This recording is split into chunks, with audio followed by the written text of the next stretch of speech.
The grease in the air was so thick you could taste it. It clung to the vinyl of the booth, the laminate of the tabletop, and the weary fibers of Sarah Jenkins's blue scrubs. It was 8:04 p.m. on a Tuesday, and the sizzle of burgers on the griddle at the Pit Stop Diner was the soundtrack to her exhaustion. 12 hours. A full 12-hour shift at St. Ron, Jude's Community Hospital, a maelstrom of beeping machines, frantic families, and not nearly enough staff. All she wanted was a hot meal she didn't have to cook before picking up her 10-year-old son, Leo, from the neighbor who was, yet again, doing her a life-saving favor. She was halfway through a lukewarm grilled cheese when a clatter from the booth across the aisle cut through the diner's drone. An old man, dining alone, had dropped his fork. It wasn't the sound that caught her attention. It was the way he didn't bend to pick it up. He just sat there, his skin taking on a pale, waxy sheen under the fluorescent lights, his eyes wide and unfocused. His hands began to tremble. Sarah's internal alarms, honed by 15 years in the nursing trenches, went off. She saw the rapid, shallow breaths, the beads of sweat on his brow despite the cool air, the way his head began to loll. "Somebody call 911!" A teenager in a nearby booth yelped, pulling out his Phonito record, not to call. The lone waiter, a kid no older than 19, froze behind the counter, eyes wide with panic. The rest of the diners just stared, a captive audience to a tragedy in slow motion. The bystander effect. Sarah had seen it 100 times. A circle of inaction, everyone assuming someone else would step up. "Not my patient, not my problem. I'm off the clock," a voice of self-preservation whispered in her mind. "You have a son to think about, a job to protect." Then the man slumped sideways in the booth, his breath catching in a faint, gurgling gasp. And in that horrifying instant, he wasn't a stranger anymore. He was her brother, Daniel, pale and fading in a hospital bed 2 decades ago. The voice of self-preservation was drowned out by a roar of duty, of memory, of a promise made at a graveside. Sarah was on her feet before she'd even consciously decided to move. She slid into the booth opposite the man, her fingers immediately going to his carotid artery. The pulse was thready, tachycardic. "Sir, can you hear me?" she asked, her voice calm and authoritative. No response.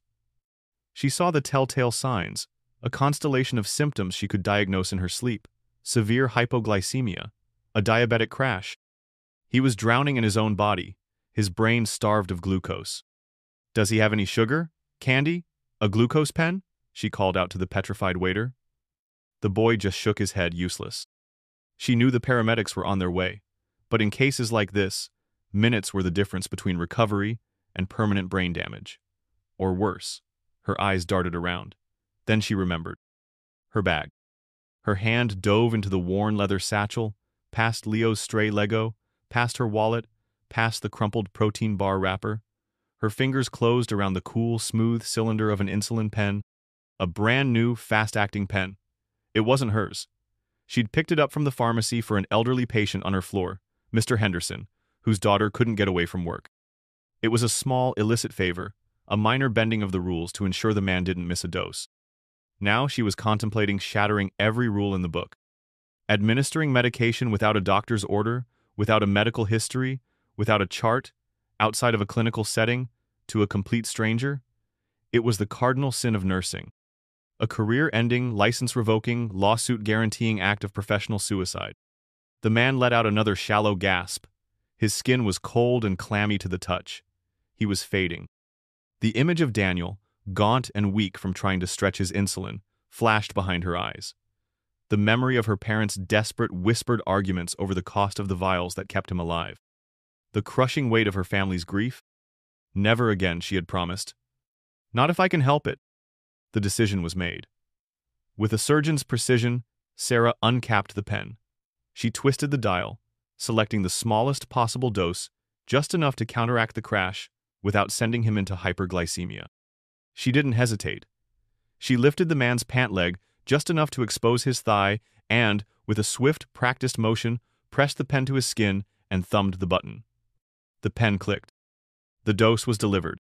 She held it there for a 10 count, her heart hammering against her ribs. It was done. Seconds later, the wail of a siren grew from a distant cry to a roaring presence outside. 2 paramedics burst through the diner door, their expressions all business. "What do we have?" the lead paramedic asked, kneeling beside the booth. Male, appears to be in his early 70s, Sarah reported, her voice steady despite the adrenaline coursing through her. Unresponsive. Presented with symptoms of severe diabetic shock. I administered a minimal dose of fast-acting insulin approximately 1 minute ago. The paramedic's eyes flicked from the man, to the pen still in Sarah's hand, and then to her face. He saw the scrubs, the exhaustion, the professionalism. He gave her a look she understood immediately. It was a mixture of profound respect and grim foreboding. You did the right thing, and you're in a world of trouble. Name? He asked, as his partner started setting up an IV. Sarah Jenkins, she said, her voice barely a whisper. I'm a registered nurse, St. Jude's Community Hospital. She watched as they stabilized him, as a flicker of consciousness returned to the man's eyes. She had saved him, she knew it, and in that moment, she also knew she might have just ruined her own life. She quietly slid out of the booth, walked to the counter, paid for the grilled cheese she never got to finish, and walked out into the cool night air, the siren's wail fading as it carried the stranger and her fade away into the dark. Part 2. Early Beginnings, The Weight of a Promise. The door to Sarah's apartment closed with a soft click, shutting out the world. The silence inside was a stark contrast to the chaos of her evening. In the living room, a half-finished Lego spaceship sat on the rug, a testament to the 10-year-old boy who was the center of her universe. Leo was asleep in his room, blissfully unaware of the line his mother had just crossed. Sarah kicked off her comfortable but worn nursing shoes and padded into the small kitchen. She bypassed the fridge and sat down at the small table, a stack of mail mocking her from the corner. With a sigh, she pulled her laptop towards her and logged into her bank account. The numbers on the screen were grim. Checking. 480. 2.19. Rent was due in a week. The electric bill was already a day late. An email from Leo's school reminded her that the fee for the upcoming summer science camp was past due. She was running on a treadmill, perpetually out of breath, a single missed paycheck away from disaster. Being a hero didn't pay the bills. She closed the laptop, the green glow of the low balance searing itself into her mind. Her gaze drifted to a framed photo on the wall. It was of 2 teenagers, smiling awkwardly for a school picture. Her and Daniel. He was 14 in the photo, a year before his diagnosis, his eyes bright and full of a life that would be cut short by a disease and a healthcare system that treated life-saving medicine like a luxury good. The memory wasn't a gentle recollection, it was a physical presence in the quiet apartment. She was 16 again, standing in the hallway outside her parents' bedroom. We can stretch it, her father's voice low and strained. If he skips the nighttime dose for a few days, we can make this vial last until Friday. He can't, John, her mother's reply, a raw, desperate whisper. You know what the doctor said.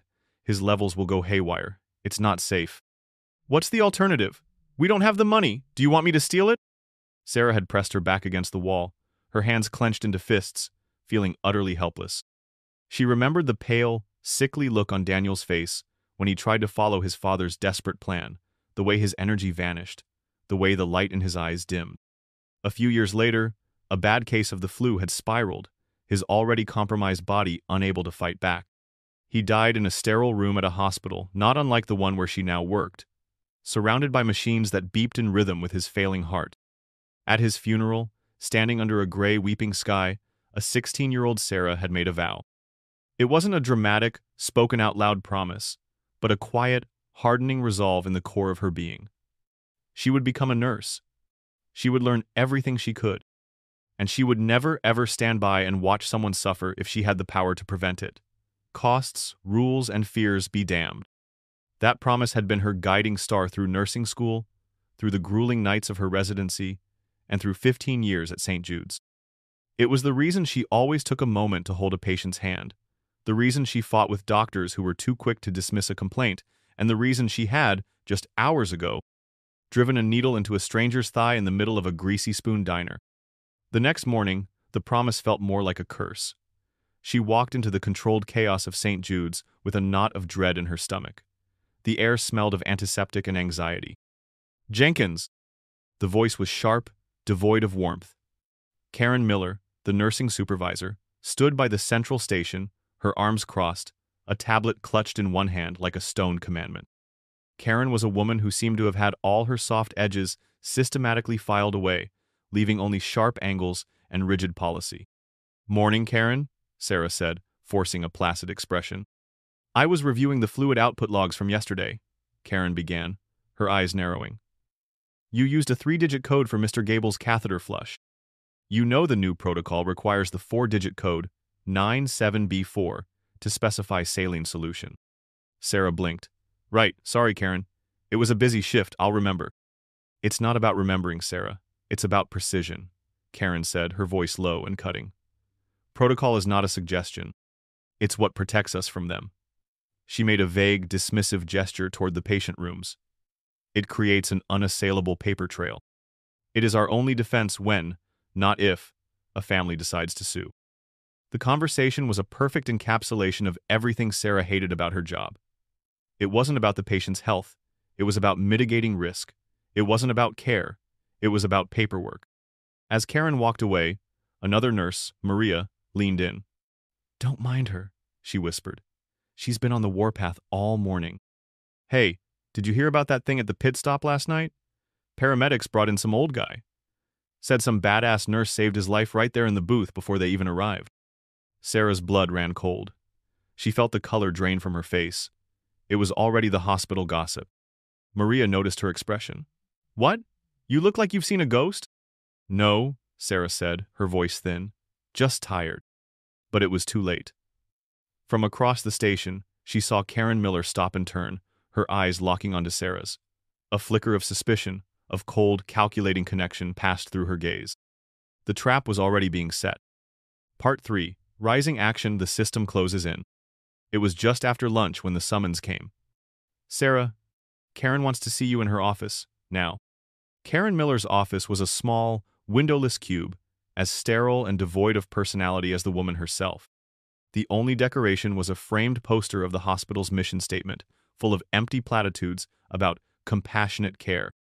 Sarah sat down in the single visitor's chair, her hands clasped in her lap. Karen didn't waste time with pleasantries. She sat behind her desk, a bastion of administrative authority, and tapped a file on her desk. "I received the official report from the paramedic team that responded to the diner incident last night," Karen began, her voice flat and accusatory. "It says an RN from St. Jude's, a Sarah Jenkins, administered a controlled substance to the patient on site. It wasn't a question. It was a verdict. The man was in diabetic shock, Karen. He was minutes from a coma. Or worse," Sarah said, trying to keep her voice even. "You were not on duty," Karen stated, ignoring her justification. "You were not in a sanctioned clinical environment. You did not have a doctor's order. You did not have access to his medical history. For all you knew, he could have been allergic. You could have killed him." "But I didn't," Sarah countered, a note of defiance creeping into her voice. "I saved his life. My training." "Your training?" Karen interrupted, her voice like ice. "Should have told you that your primary duty in that situation was to protect yourself and this hospital from liability. You exposed this institution to an incalculable amount of risk. Your actions were reckless and profoundly unprofessional. It was a moral obligation. Your moral obligation is to follow the rules that keep our patients safe and our doors open." Karen snapped back, her composure finally cracking for a moment. "You are suspended, effective immediately, pending a full investigation into this matter. Please hand over your ID badge." The words hit Sarah like a physical blow. Suspended. She felt the blood drain from her face as she unclipped her badge, the one with her smiling face from a decade ago, and placed it on the desk. It felt like a surrender. 2 days later, the situation escalated. She was called back to the hospital, not to Karen's office, but to a much larger, more intimidating one on the top floor. The office of Mr. Thompson, the hospital administrator. The room was decorated with dark wood and abstract art, a world away from the scuffed linoleum floors of the nursing station. Mr. Echade N.S. Thompson was in his 50s, dressed in a perfectly tailored suit that probably cost more than Sarah's monthly rent. Karen sat beside his desk, a silent, smug lieutenant.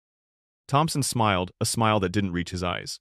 "Ms. Jenkins, thank you for coming in. We've had our legal department conduct a preliminary review of your, extracurricular activities the other night." He spoke in smooth corporate jargon that was somehow more insulting than Karen's bluntness. He talked about risk mitigation, unauthorized patient interaction, and brand integrity. The life of the man in the diner was never mentioned. He was an abstract concept, a liability. Our legal counsel is quite clear, Thompson continued, steepling his fingers. Your actions constitute a gross violation of your nursing license and a flagrant breach of hospital policy. You acted as a rogue agent. While your intentions may have been commendable on a personal level, professionally, they were catastrophic. Sarah sat in stunned silence. This was a nightmare. Therefore, Thompson said, his tone shifting to one of grave finality, we have a duty to report this incident to the state nursing board. They will likely hold a hearing to review your fitness to practice.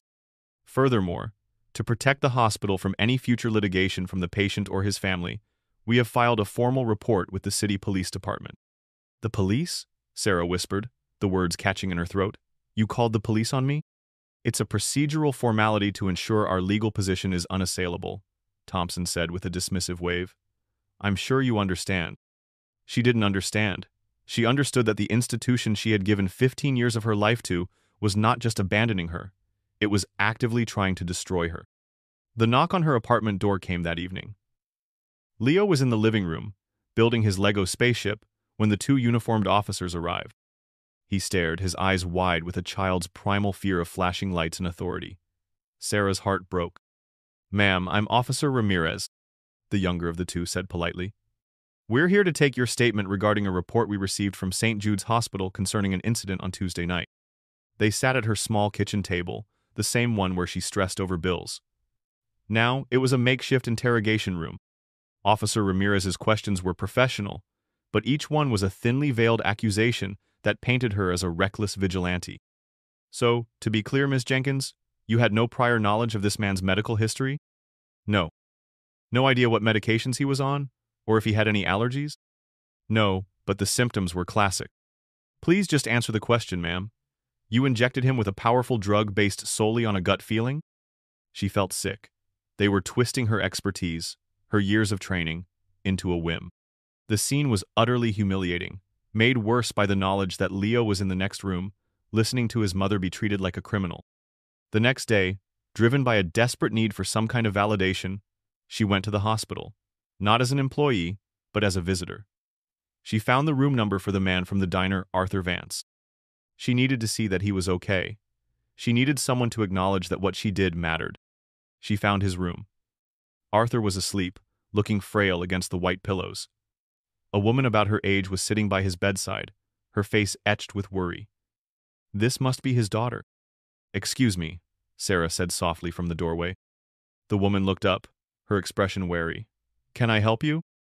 I'm Sarah Jenkins. I was the one at the diner the other night. The woman's face hardened instantly. You're the one? She said, her voice laced with suspicion. The paramedics said you gave him something. What was it? The hospital administration told us we should be careful, that there were irregularities in his initial treatment. Are you trying to get money from us? Is that what this is? It was the final, brutal blow. The family of the man she saved had been poisoned against her by the hospital's cynical, self-serving narrative. They didn't see a hero. They saw a liability, an ambulance chaser. Sarah mumbled an apology and fled, her cheeks burning with shame. The final meeting with Thompson was mercifully brief. He didn't even ask her to sit down. Given the ongoing police and nursing board investigations, we have no choice but to terminate your employment, effective immediately, he said, his tone as cold and hard as a marble countertop. He slid a cardboard box across his vast mahogany desk. It contained the contents of her locker, a half-empty bottle of lotion, a spare pair of compression socks, a coffee mug with a faded drawing of a rocket on it that Leo had made for her. The mundane artifacts of a life that was no longer hers. We wish you the best in your future endeavors, he said, the words utterly meaningless. Sarah didn't say a word. She took the box, turned, and walked out. She made it all the way to her car in the sprawling hospital parking lot before the facade crumbled. She sat in the driver's seat, clutching the steering wheel, and for the first time since it all began, she cried. Not quiet, dignified tears, but wrenching, gutting sobs of despair for her lost job, her tarnished name, and the terrifying, uncertain future that lay ahead for her and her son. Part 4. Pivotal moment, a viral spark in the darkness. The week that followed was a slow, agonizing descent. Rock bottom, Sarah discovered, had a basement.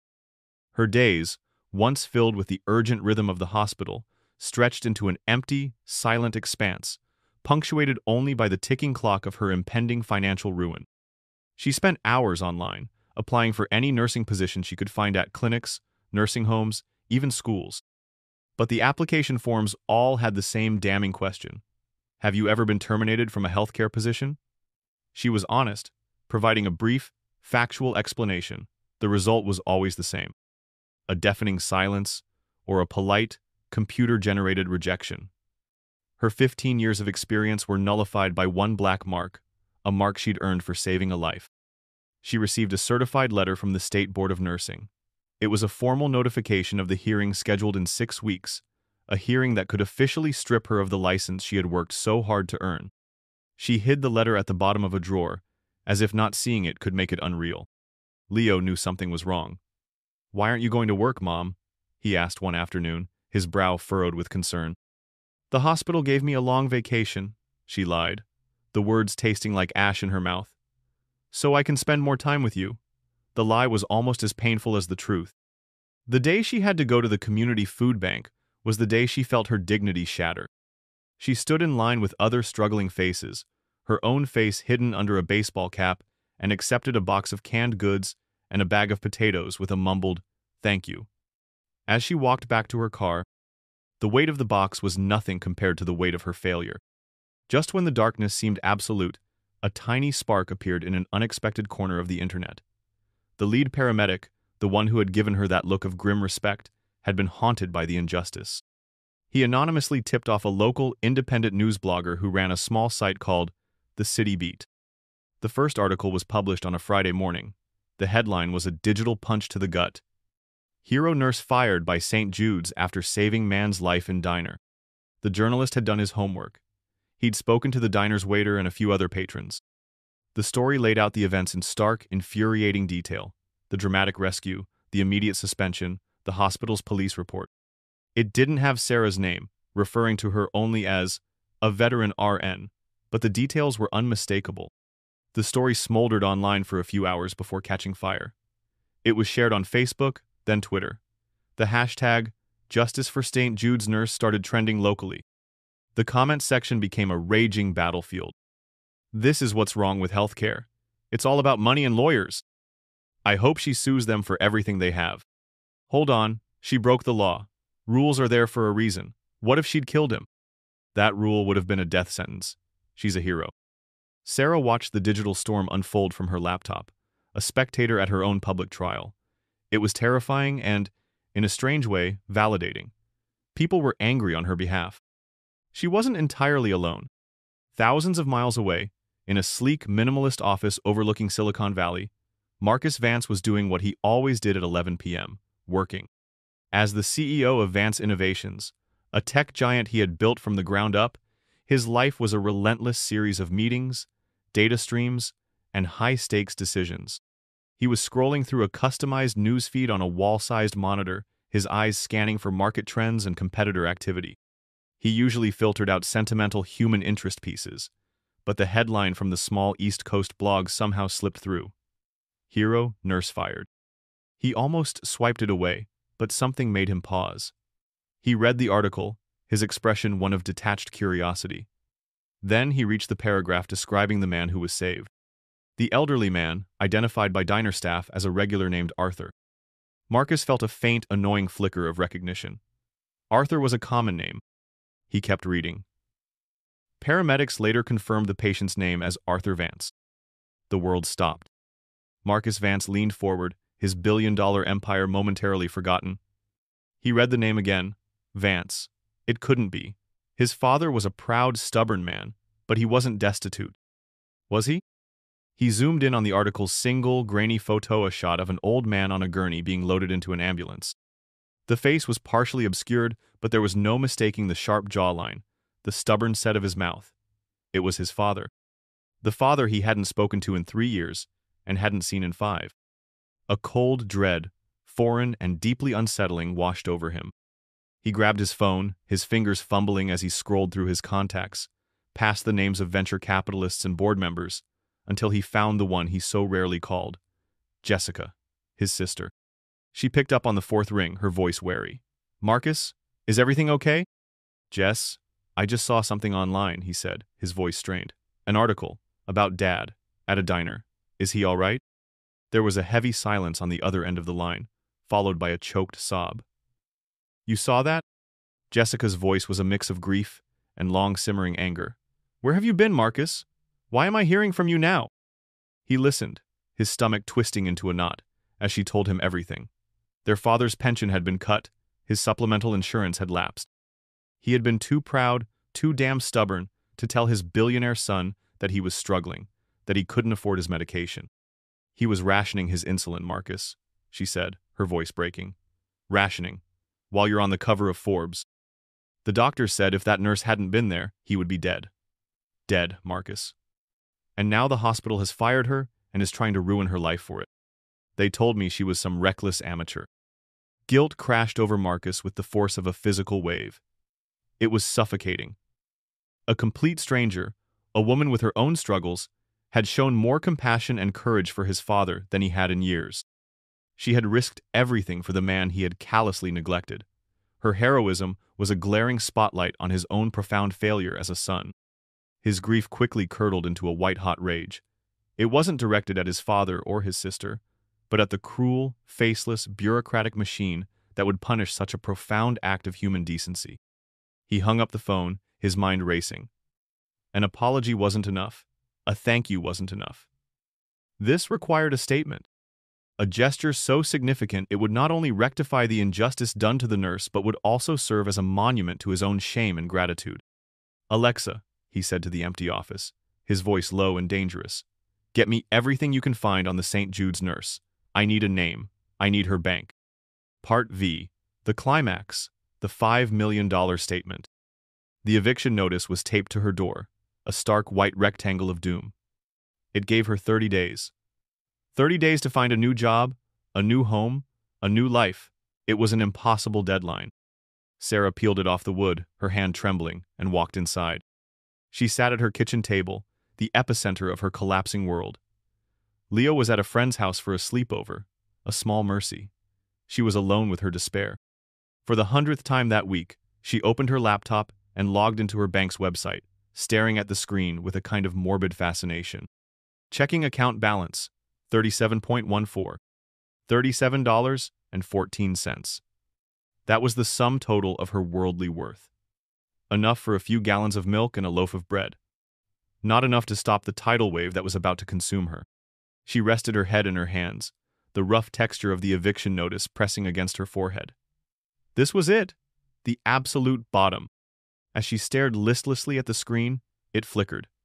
The loading icon spun for a second, then the page refreshed.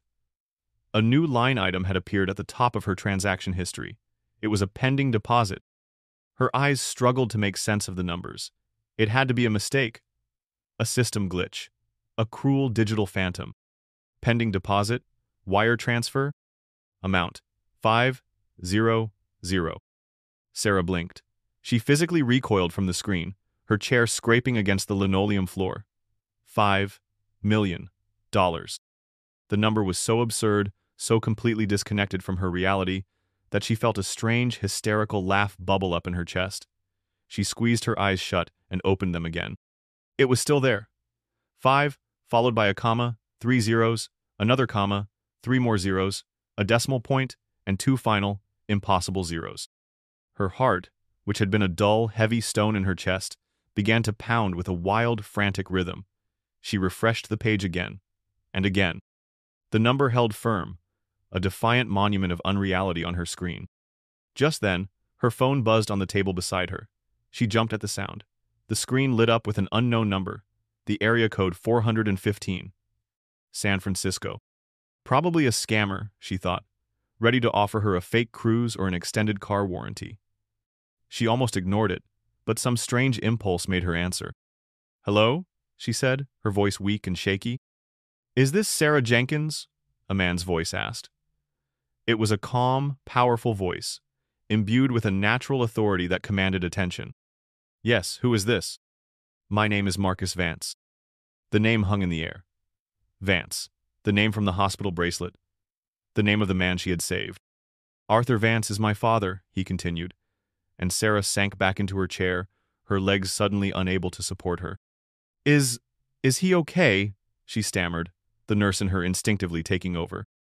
He's going to be, Marcus said, and for the first time she heard a crack in his powerful voice, a fissure of raw emotion. He's going to be okay because of you. I saw the news story, Miss Jenkins. My sister told me everything. About what you did, and about what your hospital did to you. He paused, and she could hear him take a deep, steadying breath. I've spent the last 12 hours trying to figure out what to say to you. Thank you feels insultingly small. You saved my father's life, but you did more than that. Sarah listened, speechless, as this stranger, this voice from a world away, laid his soul bare. You saved me, he said, his voice thick with a guilt she could feel through the phone. You saved me from a lifetime of regret I didn't even know I was heading for. I've been a terrible son. I let my work, my ambition, blind me. I haven't seen my own father in 5 years. A complete stranger showed him more humanity in 5 minutes than I have in a decade. You woke me up. Tears began to stream silently down Sarah's face. They weren't tears of sadness or despair, but of overwhelming, incomprehensible release. The system that punished you for that is broken, Marcus continued, his voice hardening with anger. It's a disgusting, soulless machine that values liability over life. I can't fix the whole system today, but I can sure as hell fix what they did to you. The money, she whispered, her eyes fixed on the impossible number on her laptop screen. I don't understand. It's real, Miss Jenkins, Sarah. It's yours. And please, don't think of it as a gift. It's not, it's a debt. The debt of a grateful son who finally understands what's important. You gave me my father back.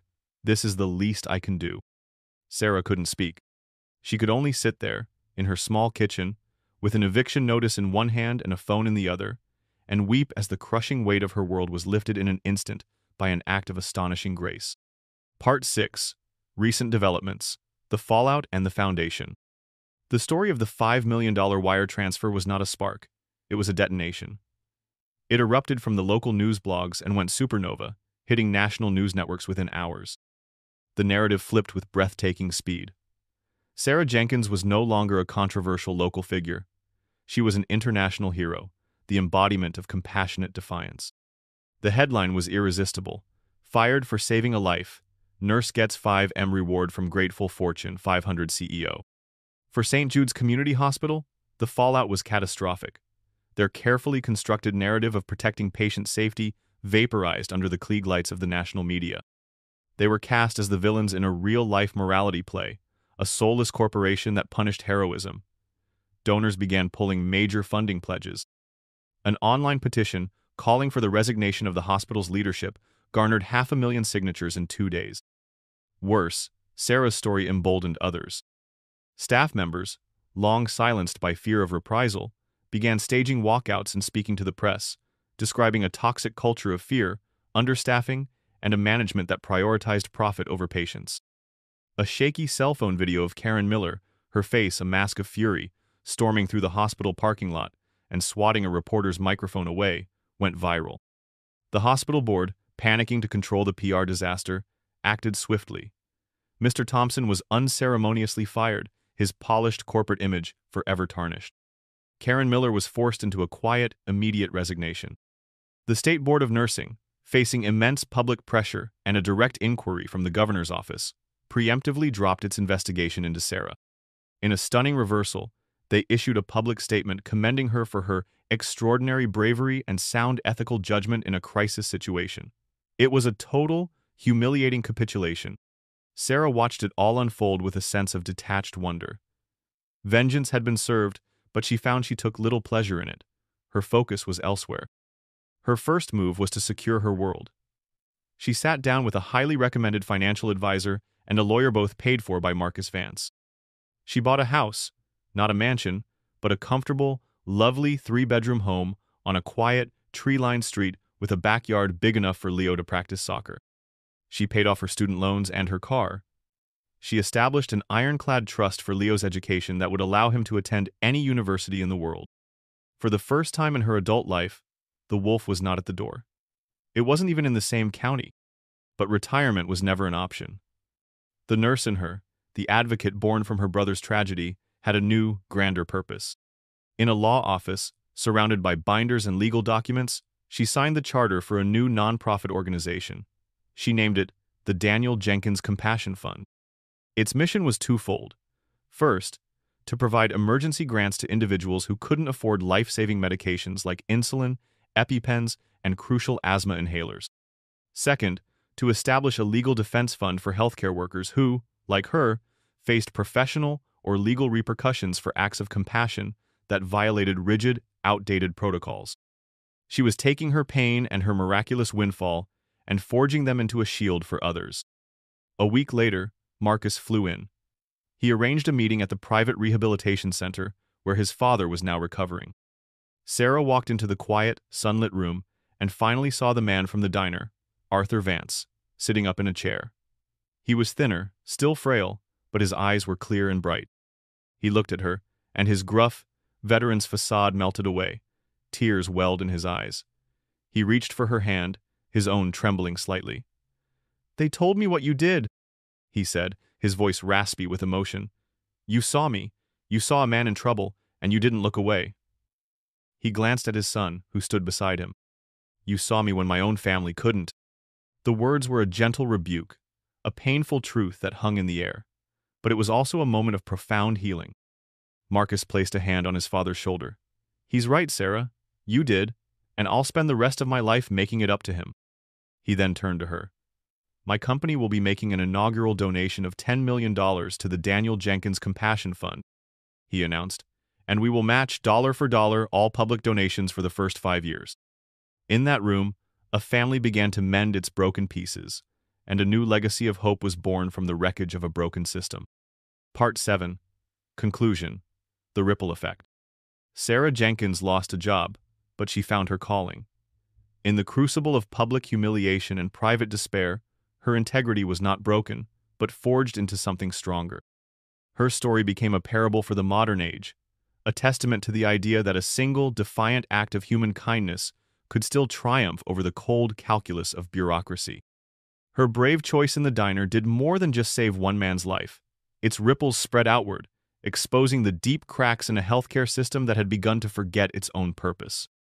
It forced a powerful institution to confront its own moral bankruptcy. It reunited a father and son, bridging a chasm of years and regret. Most importantly, it gave birth to a new kind of safety net. The Daniel Jenkins Compassion Fund became a beacon, a tangible legacy of a brother lost too soon, and a promise kept against all odds. It was proof that the most powerful currency isn't money, but empathy, and the truest wealth isn't what you have, but what you are willing to risk for someone else. The story doesn't end with Sarah Jenkins on a beach, sipping a cocktail. It ends here, in the small, bustling office of her foundation. The walls are covered not with expensive art, but with photos of the people her fund has helped. She is on the phone, her voice a soothing balm of competence and warmth. "I know it's scary," she's saying to a panicked mother on the other end of the line. "But we're going to get the pharmacy, the grant code right now. Your daughter will have her insulin within the hour. Just breathe. We've got you." She hangs up the phone and takes a sip of her now cold coffee. She looks out the window at the city, a city full of people running on their own treadmills of quiet desperation. For a moment, she sees her own reflection in the glass snow, longer just a nurse in tired scrubs, but a woman of purpose, a force for change. And for the first time in a very long time, Sarah Jenkins smiles, a genuine, peaceful smile that reaches her eyes. The work was just beginning.